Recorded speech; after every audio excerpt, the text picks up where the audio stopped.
Well, I'm the only person sitting on the dais from the public sector organization.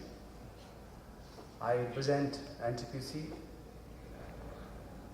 We are into the power generation. Ours is the company which is the largest generation of power in the country. We have over 25,000 employees working pan-India. We have a pan-India presence, and working at very difficult places, remote places and difficult places, where you have either water or coal and nothing else. You are away from the civilization for miles together. So this is the kind of thing that what is that NTPC can create and continue to attract people in remote places for success of its business. I believe that is the fundamental to NTPC's HR policy. Average age of NTPC is 35 years. We have an average experience of people of 20 years minimum. It is the only public sector organization which has been consistently winning the Best Employers Award by the Hewitt and Evan in the last 5 to 6 years. Attrition rate in NTPC is 0.70%, which you can say is absolutely negligible. Then what is that in NTPC people are attracted? Why is that the talent gets attracted? Talent stays there in NTPC for a number of years together, and this speaks volumes about the way the HR is functioning in the organization. In fact, we were very lucky, in spite of the fact that we were a public sector organization, we had very enlightened leadership, and that is how the whole complexity, the whole situation of being a public sector organization. So what we really call is that we have the mind of the private sector and the heart of the public sector. So that is how the whole organization is built. HR has aligned itself completely to the business outcomes. It has 4 questions to ask from the HR people. Number 1, what is the business doing? That means that the people in HR must know what is happening to the business. Since the business is subset of the environment in which we are there, so what is the power sector environment? And out of that subset, what is happening in the NTPC? Are they aware of that or not? Number 2, what is the parameter of success of business? Number 3, where are we on the success parameters? And number 4, what is the business strategy which will succeed in the organization? Now, these are the 4 things that the HR person must answer. Based on that, the HR folks will have to partner with the business. They have to develop their own strategies in HR, and these strategies in turn would have to be executed with the parameters of success attached to them. So therefore, you have an alignment with the business. We have set for ourselves certain goals in HR, and based on that we have drawn the strategies. And it is these HR strategies which have helped us in all these 30 years of existence of NTPC. The strategies are 4-fold. Number 1, competence building in the organization. Number 2, commitment building in the organization. Number 3, culture building in the organization. And number 4, systems building in the organization. Now, with these, having decided these 4 strategies, we have drawn elaborate plans against each of these strategies in terms of action. Typically, let us say that in the area of competence building, what is that the organization is doing to ensure that the knowledge and the skill of these employees are always current. An employee of NTPC, if he joins at the level of ITI, he has the opportunity to do his MTech. That is the opportunity available to him in the organization.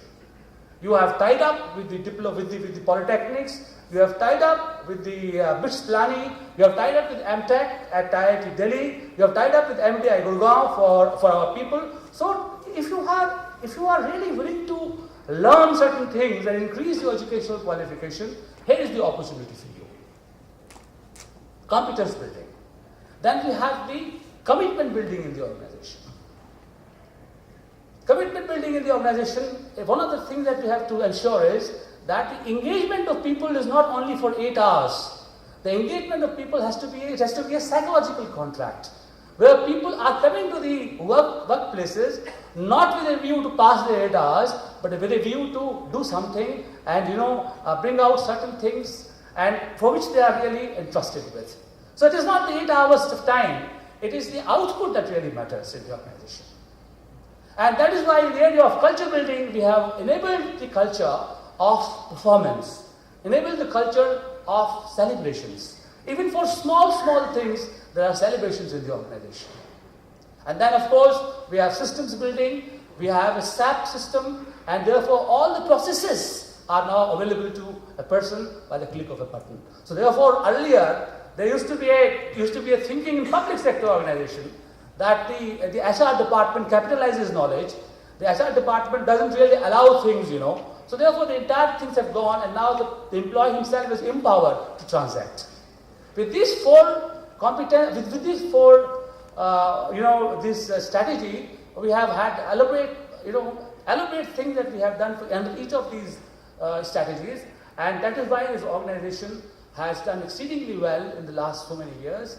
And of course, I had got a presentation to show it to you, and because of the shortage of time, I'm not able to show it to you. I will sit down, and then if you have any questions to ask, I'll respond to it. Thank you very much.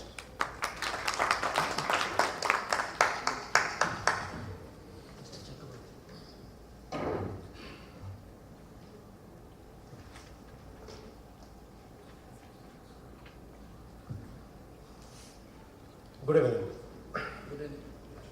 I represent a company called Dalmia's Bharat Enterprises Limited.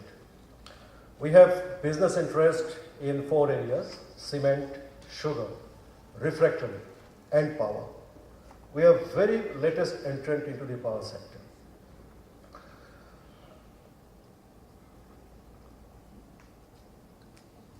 Five years before, our company had a turnover of about 600 crores. Today, we have crossed 4,000 crores.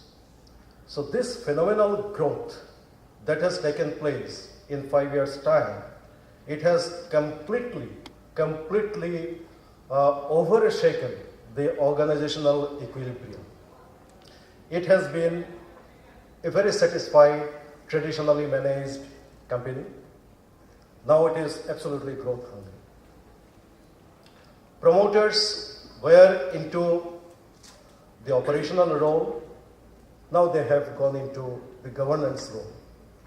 That has required tremendous degree of capability development and deployment. And a third, this particular transition required very strong focus on systems and processes.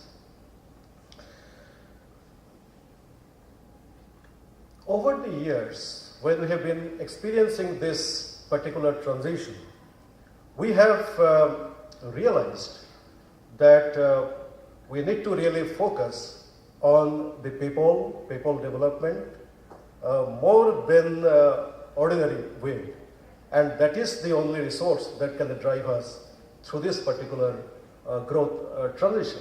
So we have defined our employee value proposition, 3 aspects.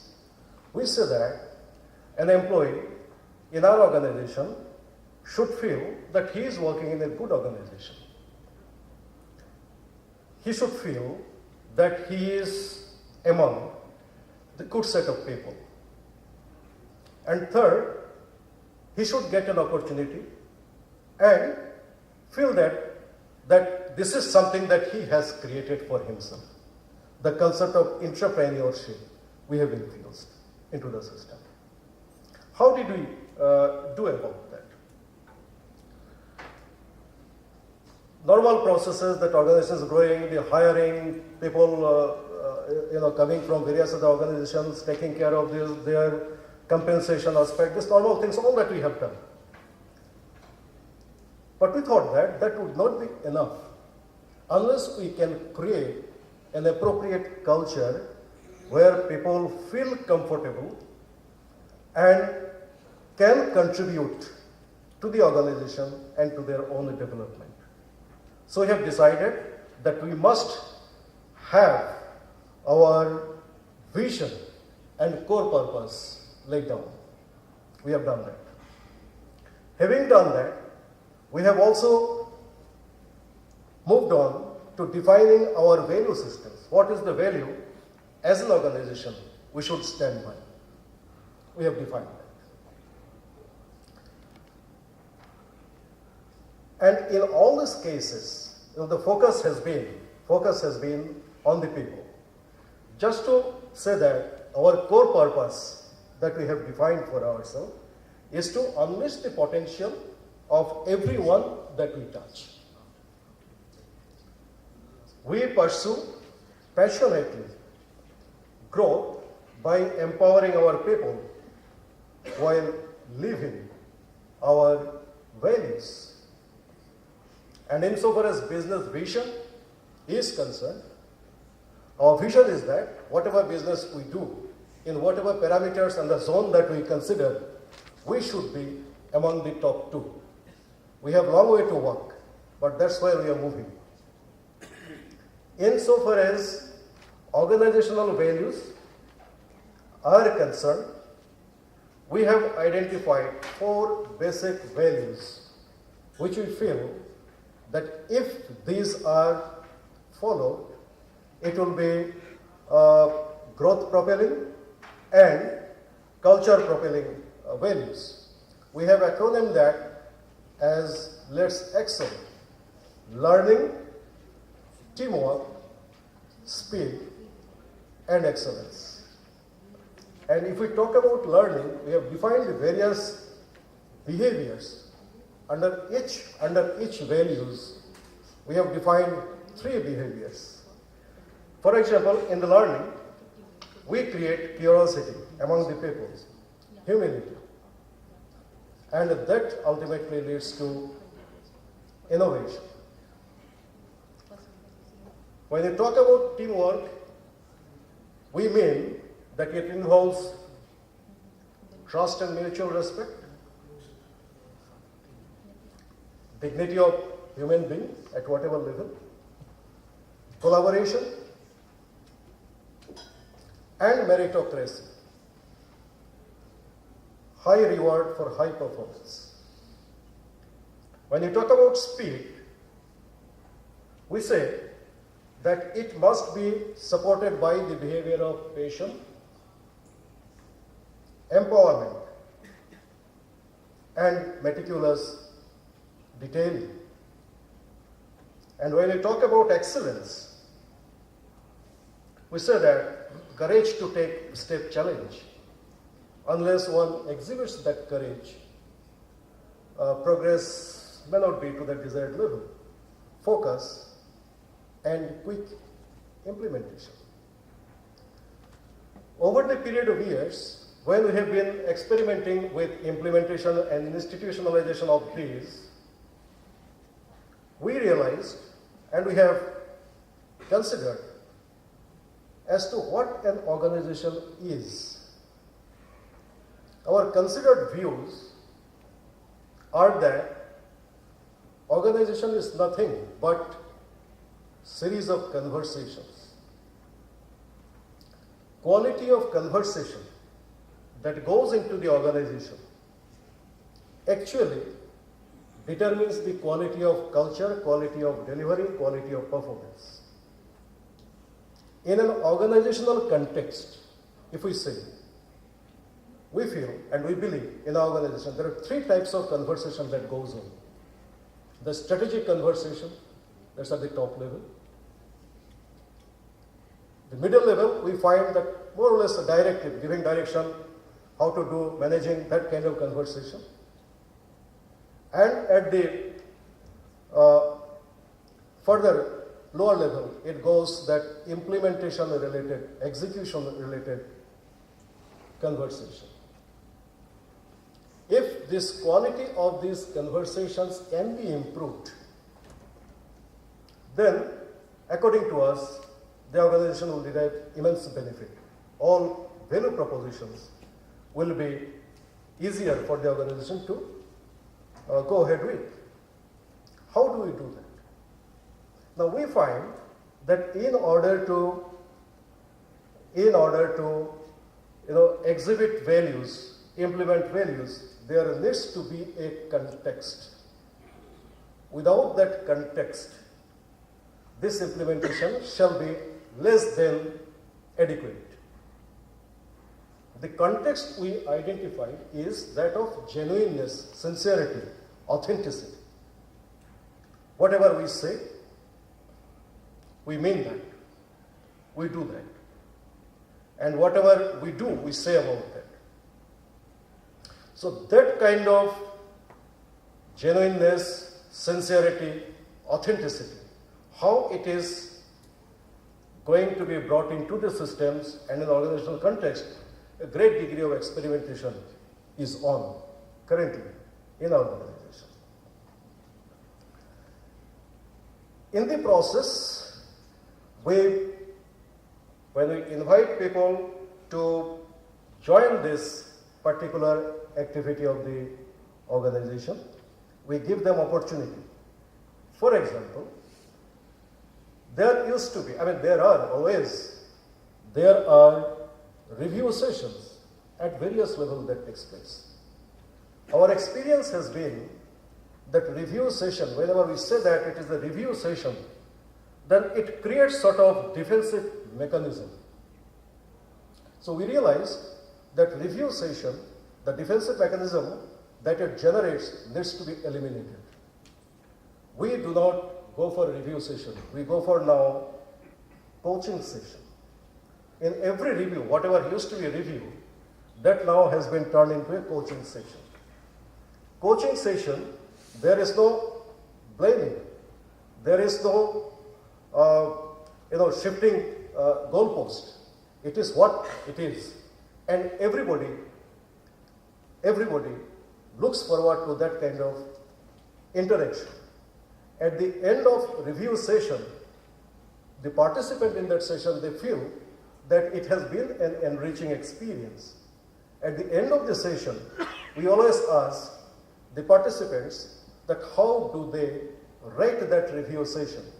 We have 3 different categories: red, amber, and green. So we collect that. And whatever it comes, it is being shared. People are encouraged to say whatever they feel like saying. And whatever they feel like saying is what they do believe in saying. We are experiencing that this is really transcending the hierarchical domain that we have had 5 years before. We had to do a lot of work in reducing the layers, normally any other organization that does.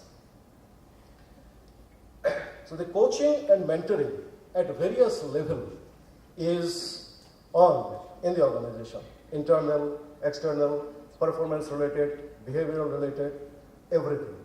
Now, after that is over, then in order to institutionalize these, we identify the pain areas of the organization, create that into breakthrough projects, and that we throw it open to our people to grab that opportunity, irrespective of whichever the discipline they come from.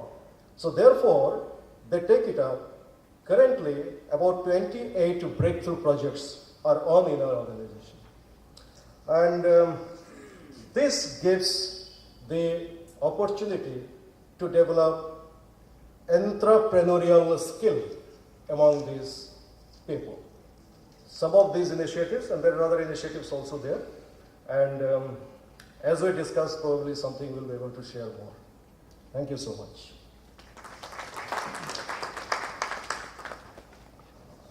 Thank you, Mr. Chakraborty. What we will do next couple of minutes, and I feel that we need to use it productively, next 20 minutes. As I see all of you here looking at the collective experience that is in this August gathering, I think the first 10 minutes we would spend by asking 3 or 4 volunteers to share their experience about the value proposition as a best practice in their organization. And the next 10 minutes we would spend on the questions you may have with the respective speakers. So can we have from the audience people sharing the best practice in their organization, because that's a very enriching process that we need to share amongst ourselves. Now, is there a mic around?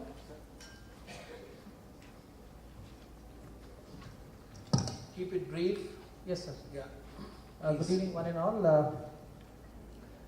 I represent Dev Sanskrit University from Haridwar. So it's an academic background, but still we have some practices which might hold good in this forum to be discussed. Just to share 1 or 2 quick practices. One is that we have an honesty counter for our students in the library and the hostel cafeteria. What we do is we do not charge anything to the student when they come from the counter, but there is an honesty counter. You pick up. There is no vendor on the dais, and you go and pick your belonging and pay for it. Drop it in the box because the cost is limited there. Now, what it really indicates is